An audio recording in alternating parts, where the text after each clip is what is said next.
Good afternoon. My name is Chenjerai Kumanyika, and I'm an at-large council member on the American Association of University Professors.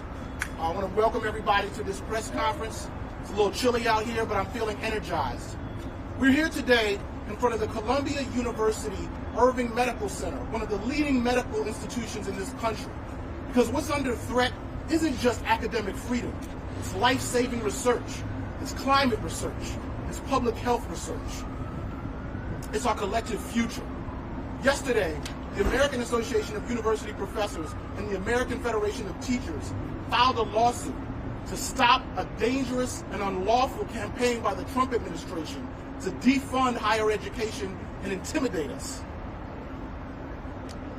What's under threat right now, they're threatening basically to cut billions of federal research dollars unless universities like Columbia silence dissent, punish protesters, and let the federal government dictate what happens in our research and our classrooms. That's not just an attack on, that's not just like coercion, right? What we're talking about here is a direct attack on our research and on democracy. And what we're here to say today is that we're not going to take it. So today you're going to hear from leaders in higher education, leaders in public health, climate science, labor leaders, and we're all here to basically say we're taking a stand. And I want to kick it off by introducing someone who's been in this fight from the start, my colleague and friend, Dr. Todd Wolfson, the president of the American Association of University Professors and the vice president of the American Federation of Teachers. Todd, thank you. Good afternoon, everyone. It's good to be here.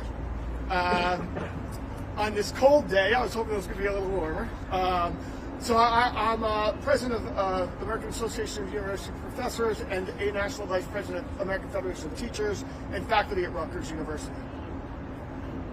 Over the last few weeks, Trump and his allies have launched an unprecedented attack on Columbia University. In response to this attack, yesterday, American Federation of Teachers, American Association of University Professors, and AAUP Columbia filed a lawsuit against the Trump administration to challenge their illegal bullying tactics and encroachment on the autonomy of Columbia University. Unfortunately, the Columbia administration capitulated to Trump's reckless demands, but AAUP and AFT and the higher ed labor movement and all the workers in this sector are stepping in to fill the breach. It's important to underline the cruel and cynical move of the Trump administration here. They threatened to cut $400 million in critical research on things like pediatrics and cancer in order to force radical changes in how Columbia University is run. Changes in how faculty teach, and how faculty research, and how the school supports, guides, and even disciplines college students when they protest the ongoing war in Gaza. This is the greatest assault on the university, on freedom of autonomy of higher education, from political intrusion that we have ever seen since the McCarthy period, and possibly ever. Nobody voted to have Big Brother in our classrooms and in our labs telling us what we can research, teach, and write, and what our students can read, learn, and yes, sometimes shout. While the attempts to undermine the autonomy of Columbia University are largely taking place 40 blocks south on the main academic campus, the threats and the coercion have focused on Columbia Presbyterian. $400 million in cuts to this hospital that serves the communities of North Manhattan and Bronx. $400 million that will impact patient care, disproportionately hurting Black and brown communities that this hospital serves. And just as this hospital has touched the lives of many across New York, this hospital has touched my family's life. My sister's 3 children were all born right here. All born right here. I was here for many of those births. Sorry, my hands are cold. Forgive. And it's important to note that alongside patient care, Columbia Presbyterian is one of the premier research hospitals in the world. This is why the threatened cuts by Trump and his team are so dangerous. The cuts that they're threatening mean cancer patients left without hope, Alzheimer's stealing more loved ones, diabetes going untreated, and heart disease taking lives that could have been saved. It means doctors and scientists forced to abandon research that could cure the next deadly disease. It means students training to save lives will have their futures ripped away before they even begin. And it means hundreds of workers, the researchers in the labs, the nurses at the bedside, the educators in the classroom, the custodians who keep the hospital running, thrown into uncertainty, struggling to make ends meet, all because billionaires decided their profits mean more than our health care. I want to make this clear. Trump's cuts and the attack on Columbia's medical school kill. It's not hyperbole, it is fact. If you ever had a loved one who needed a breakthrough cancer drug, if you ever relied on a vaccine to protect your family, if you ever counted on doctors having the best research at their fingertips, you should be furious at what the Trump administration is doing. This is not the America I was raised to believe in. The America I know stands for healthcare, education, and the dignity of workers. It's an America that values people over profit, that ensures every person, no matter their background, has access to the care, the research, and the opportunities they deserve. But the America Trump is trying to build is a cold, cruel place. It's an America where workers are laid off without severance, where funding for critical services is slashed, and where the most vulnerable among us are left behind. He wants to cut health care, AAA education, and attack the rights of women, immigrants, people of color, and the LGBTQ community. He wants to abduct students and faculty in the dead of night because he does not like what they say. These are the actions of weak, cruel people. But here's the good news. In response to their cruelty, I see something different here in Columbia and across the country. I see people who care for one another. I see people ready to fight for an America where everyone, regardless of their background, is treated with dignity and respect. So let me return where I started. AAUP and AFT and our Columbia leaders filed a lawsuit yesterday. We are standing up to the Trump administration, and we are calling on colleges and universities and leaders across this country to join us. We are asking the court to order the Trump administration to immediately reinstate all grants and contracts with Columbia that it announced were terminated on March 7th. We are drawing the line here at Columbia University because we will not allow Trump and his band of bullies to coerce any other universities without a fight from the working people and the students that make these institutions run. And I will remind Trump, we are in every city, we are on every campus, we are in every hospital and every lab, and we are not backing down. We are here today, we will be here tomorrow, and we will fight for as long as it takes. Because when we stand together, we win. Solidarity. Thank you. Really great to hear Todd breaking down what's at stake. And now we're going to hear from Dr. Melanie Wall, Professor of Biostatistics and Psychiatry at Columbia's Mailman School of Public Health and the Department of Psychiatry here at Columbia University Irving Medical. Thank you, and thank you for asking me to be here today. Yes, my name is Melanie Wall, and I work here on 168th Street at the Columbia University Irving Medical Center. Trump's termination of funding for health science research is an attack on your doctors and those who are training your doctors and nurses. But more than that, it is an attack on those of us who are doing the innovative research and development that leads to the new medical and public health discoveries that helps everyone. I'm a data scientist. I'm a math geek. I grew up in Missouri. I got a Pell Grant, and I was the first in my family to go to college. Now I've been a data scientist for 25 years, and I'm even a Columbia tenured professor. I've been training the next generation of data scientists for years, even some who've become tech bros. We focus on innovative medical and public health solutions using big data, mathematical modeling, and high-speed computing. One of the programs that my data science colleagues and I were recently awarded by the National Institute of Health was focused on how to use data to drive solutions for the mental health crisis in America. That program was terminated. That was a program specifically aimed at bringing more Americans into data science, and specifically first-generation college students like me. I can describe study after study that I've been working on helping data analysis for that are now terminated. And I can tell you that regardless of the excuse for why they were terminated, they are all focused on problems that can benefit everyone, in line with the new administration's priorities. For example, the role of loneliness on cognitive decline and the ways to promote social connectedness in order to prevent that decline. Studies on how sleep and stress interact to cause heart disease, a chronic condition. Studies that unpack the way that preventing intimate partner violence interacts with alcoholism and how to find programs to help. These are studies that are not going to be taken on by companies because these important topics are not inherently profit-making topics. Drug companies want to sell drugs. University health science researchers want to find ways to make it so that more people don't need them. Trump's administration has terminated and taken hostage our grants, igniting frictions around issues of free speech and discrimination. However, I'm hopeful. I'm hopeful for events like this. I'm hopeful by the fact that within less than a week, over 130 of my medical center colleagues and researchers from the med school, the Mailman School of Public Health, and the nursing school were willing to openly sign their name to endorse the Columbia University's AAUP letter asking the administration to fight back against the assault on Columbia. It is not easy for people who've lost their jobs or whose jobs are threatened to say openly that they want the university to fight back. But to my joyous surprise, many did. I'd like to end by sharing the words of a medical center colleague I've gotten to know over the last week who asked me to. She's actually already lost her position as the diversity director of the genetic counseling graduate program. We must not cave to the fragility and fear. We must realize how interconnected we all are. First they came for all the marginalized DEI people.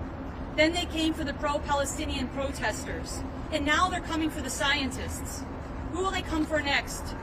Let us all see clearly that the Trump administration's goal is to oppress our voices, oppress the voices of all of us who threaten their power. We must stand up for diversity, we must stand up for self-governance, and we must stand up for science. Thank you. Thank you, Dr. Wall. I get emotional when I hear this because we know what this means for communities all across the country. Next up, we're going to hear from Marcel Agueros, who is the Secretary of Columbia's AAUP, and he's a leading voice for academic workers on this, in this country, really, and across this campus. Marcel? Thank you. My name is Marcel Agueros, and I am, somewhat to my surprise, a Columbia lifer. I graduated from Columbia College in 1996. I returned to Columbia as a postdoc 10 years later, and I joined the faculty in 2010. I am a professor in the astronomy department, and ever since our AAUP chapter was revived in December of 2021, I have also served on its executive committee. I have always loved Columbia, warts and all, principally because of its people. The university, like this city, is a magnet for talented, interesting, and interested people, no two alike. I have been lucky to spend decades now surrounded by world-class teachers and researchers and learners who, far from constituting an elite hiding in an ivory tower, are fully engaged with the world around them. And we should be very clear, when we talk about cutting off funding to Columbia, or more generally about the threats being made to academic institutions across the country, what we are really talking about is an attack on these people. Politicizing what questions can be asked, arbitrarily defunding ongoing research, demanding changes to what is taught, restricting dissent, repressing free speech. These are all attacks on the individuals that together make Columbia and make it great. And once these attacks have been normalized, once we have internalized this level of external interference, then no one at any university is safe, and indeed no thinker, wherever they may be, will be protected. This is why what is happening here matters, and not just to us. Over the last few months, the administration in DC's clear hatred of universities in general, and of Columbia in particular, has fostered a deep sense of dread in me and I'm sure in many of you. How was this going to end? What was going to be left? We were watching Columbia be shredded in super slow motion, and there was nothing we could do to fight back. Well, we can fight back, and the AAUP and the AFT are showing us the way. We must refuse to spiral into accepting the unacceptable. I cannot tell you how proud I am to be here with my colleagues today, taking a stand. The lawsuit represents what we hope is the first of many efforts to bring together those of us who are being targeted, to reject, to resist, to challenge, to speak up, to defend our rights, to defend our freedoms, to defend our values. As Malcolm X said, power never takes a step back, only in the face of more power. It is time for us to show our power. I want to close by thanking our colleagues in the National AAUP office and at the AFT for their support, and to express my gratitude to the lawyers at Protect Democracy and Altshuler-Berzin who have put together our complaint and who will be carrying this case. I want to thank my colleagues at Columbia who have shown immense grace under pressure and taken up this fight, in addition to all of their other responsibilities. And I want to thank you all for being here today. Remember, when we fight together, we win together. Thank you. Thank you, Marcel. Now we're going to turn to climate science, another field which is under attack. Please welcome Dr. Ben Bostick, Lamont Research Professor in Geochemistry at Columbia's Climate School and Lamont Doherty Earth Observatory. So, I'll keep this brief. I am somewhat different than who you might have pictured as the people that are impacted by this kind of project or this attack. I am someone who studies clean water. I grew up in Idaho. I have been in New York for about 15 years now, working here at Columbia. As far as I know, everybody wants clean water. I don't think that anybody wants to turn on the tap and see brown, right? I say that because my perception is our work is important and addressing the needs of people all over, not just in New York. Our work spans the globe and many of the states in the United States, including my own that I grew up in. The reason I came to Columbia was to study these issues and the connection to climate and the connection between climate and water quality and all those things. It's a unique place to do that, and it brings up something I really think is important. Marcel started to say this. The strength of Columbia is in its people. It's in its students, in its faculty, it's in its staff. All of those people are central to us making the world a better place and solving the issues that we are faced by. What I see happening through these sorts of cuts is an inability to support the students and the staff and the faculty that are needed to do those things, and an incredible attack on the institution as a whole because of that, because the institution is, although these buildings are great, the most of the power of an institution comes from the people that have been here and that are here today. And I think that it's incredibly important for all of us as that community, the Columbia community, to stand together and recognize that for us to be impactful and to be able to solve the world's problems that we're working on, we absolutely need to do so together, united. So, I'll stop there. Thank you. All right, thank you, Dr. Bostick. Now we welcome a longtime champion of justice inside and outside the Academy, the Reverend Dr. Liz Theoharris, Director of the Kairos Center for Religion, Rights, and Social Justice, and co-chair of the Poor People's Campaign. Thank you. Good afternoon. It's good to be with everyone here today. I come as a proud mother of 2 kids who attend New York City public schools that are Title I schools that are under attack, All right. at risk of losing significant funding because the Trump administration's war on education and on our young people. I come as a resident of this community. I live just a couple blocks from here and my friends and my neighbors who work at Columbia Presbyterian, who work at Columbia University, who get medical care from the research and the care of these institutions are scared about potential job cuts and the ending of research and the loss of their health.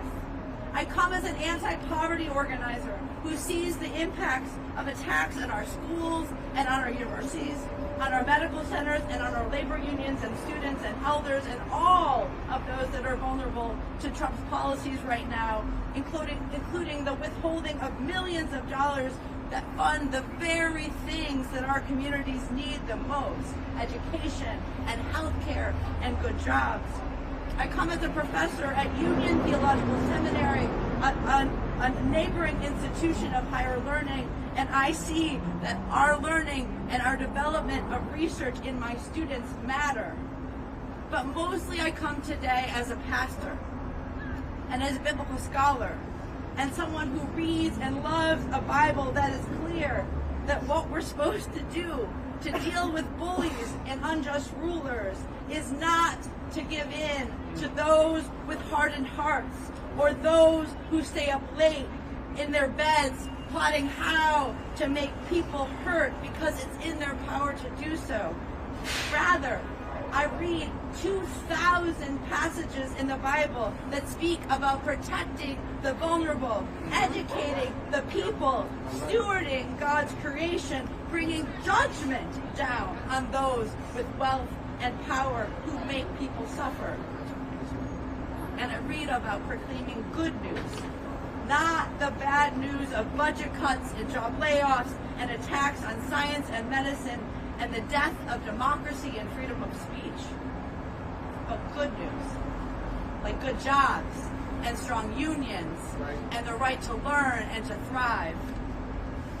In the Bible, Jesus says, I have come so that you may have life and have it abundantly. He says, may your elders live long, full lives, and your young people learn great, beautiful things. He doesn't say, my abundance will trickle down from the rich to the rest. He doesn't say, I'm going to block and stop your teachers and preachers, doctors and nurses from healing and teaching.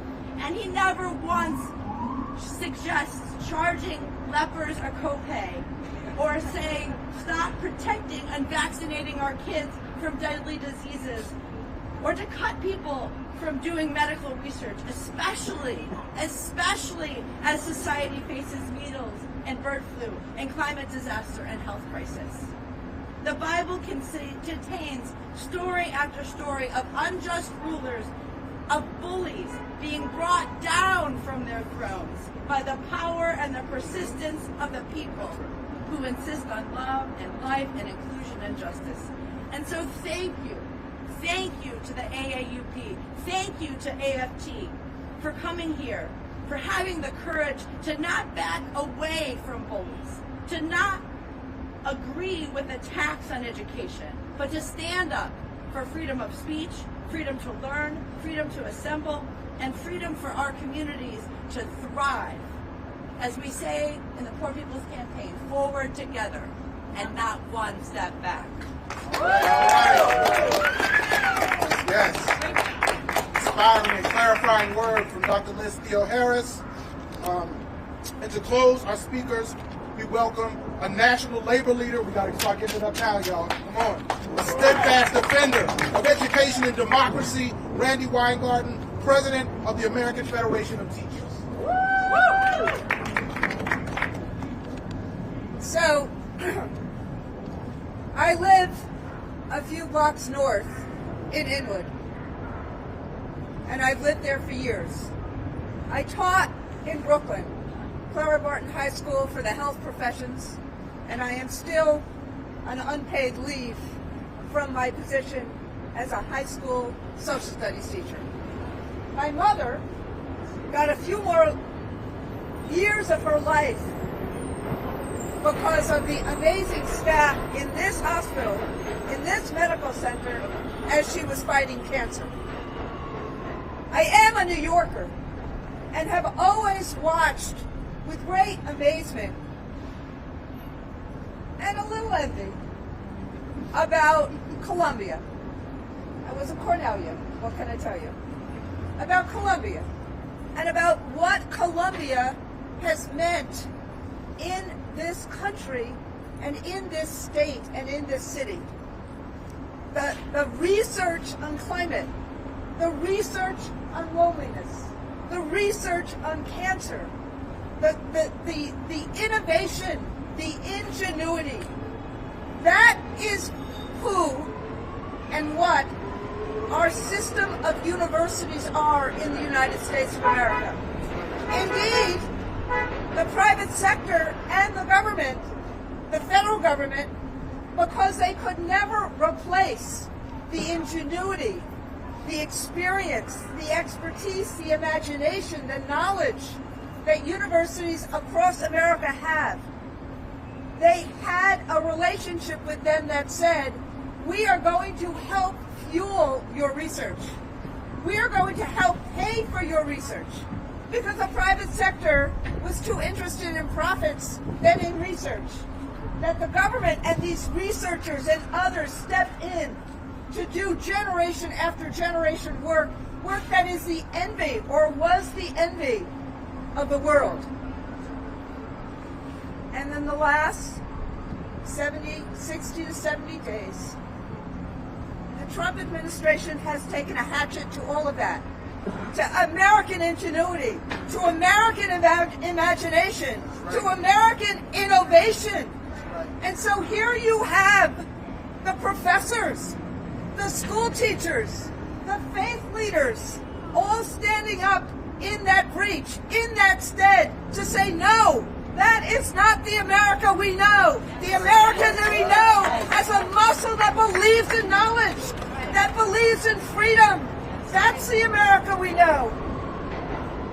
And that's why we sued. Because the workers of the country, the professors of the country, the teachers of the country understand what can be lost if we give in to what is a McCarthy-like inquisition. Right. Let me say one more thing. You can do two things at the same time. You can fight discrimination. That is actually what Title VII is about. And there's a way of doing that. And there's a way of working on that. And you can disagree with speech. You can do that. We do both of these things in America. We fight discrimination and we fight for research. We fight things that are bad and we fight for things that are good. But it shouldn't be an administration that tries to leverage one for the other. That's McCarthyism. That's not patriotism. And that is why we sue. And that is why we sue this administration. And that is why, like knowledge workers and teachers in across generations of America and the world, like Darwin, like Einstein, we are standing in the breach to fight for knowledge, to fight for our young people, to fight for an America that is that robust country on the hill, that beacon of life that believes in freedom and justice for all. Yes! Hello, everyone. That concludes the speaking portion of today's program. If anybody has any questions, please raise your hand and we'll take your questions. State your name and outlet when you are called. Any questions? Hi, I'm Randa with Channel 4. I was wondering if you could speak more to the ability to address the discrimination without the threat of losing funding. Do you think the university should be compelled in some way to investigate and address the fears and claims of anti-Semitism on campus? Look, of course they should. And I'm not going to stand, I am not an administrator at Columbia. I am a member of a teachers union and an education union that have actually taken on this issue. AAUP and we brought a resolution months and months ago to say to all universities and to all schools across the country, you can do three things at the same time. You can make a campus safe and welcoming for everyone who's there. you can fight discrimination and hate, and you can support nonviolent, peaceful protest. And I'm not saying it's not hard, but you have to do all three things. And that is what, frankly, most universities in the country did. But Columbia didn't do, in my judgment, did not do as good a job at it as it should. There were a whole bunch of Jewish students that were afraid, and there were a whole bunch of others who thought that they should have the right to protest, and they should, in a nonviolent way. There is a process within the Office of Civil Rights and within Title VII to do all of that. And instead of the Trump administration trying to abolish that office, they should actually use it, as the Biden administration has done, as other administrations have done. There's a process to do that. They ignored that process. Instead, what they did was try to leverage life-saving research that should not be leveraged for this. That is right out of an authoritarian playbook. Any other questions? State your name and outlet. I'm Todd with CBS 2. Wondering initiation of the Trump administration, what any direction the Trump administration is satisfied and decides to restore the funding. I'm wondering what the emotions of that would be, considering so much of what was discussed today is a combination of the bigger problem of precedent sets, but also the direct concern of losing this funding. Look, I'm going to say it again. I am not a Columbia professor, and I am not a Columbia administrator. We represent Columbia professors, Todd and myself. You cannot give up rights to ensure other rights. And that is the proposition we are fighting for right now, competing with the buses.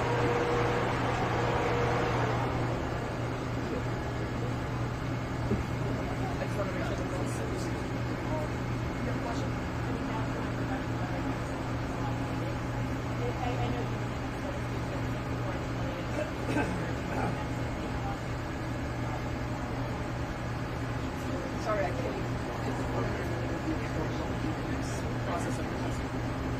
Look, the lawsuit is talking about violation of the First Amendment and all sorts of other actions, in even the threat of using research money that is appropriated by Congress in this matter.